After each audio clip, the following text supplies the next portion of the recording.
آپ نے تاریخی کام کیا کہ ایک ڈکٹیٹر، فوجی ڈکٹیٹر کے خلاف آپ نے ہائی ٹریجن کا پرچہ درج کرا دیا اور پھر پکڑ بھی لیا. چھوڑا کیوں؟ جانے کیوں دیا؟ لوگ آپ پر ڈال رہے ہیں. کوئی نہیں کہتا کہ سپریم کورٹ نے اس کو بیل دی. عدالت نے یہ کہا تھا کہ آپ نے فیصلہ کرنا ہے، ہم نے نہیں کرنا. دیکھیں پہلی بات تو یہ ہے کہ یہ جو آرٹیکل 6 لگا ہے آج تک کسی نہیں لگا. میں نے کہا آپ نے ہسٹری کریٹ کی. نمبر 2، عدالت میں آج تک کوئی نہیں پیش ہوا نا. وہ جا کے کرسی پہ بیٹھا، جج نے کہا کھڑے ہو جاؤ. ٹھیک ہے، یہ کبھی بھی نہیں ہوا.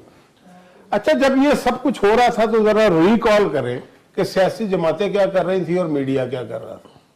ہر آدمی ایک بات کر رہا تھا سمیت پیپل پارٹی کا، اور آلموسٹ سارا میڈیا 100% نہیں کہ جی وہ اگر پکڑنا ہی ہے تو پھر سب کو پکڑو نا، اکیلے کو کیوں پکڑ رہے ہو. ہر آدمی ایک ہی بات کر رہا ہے.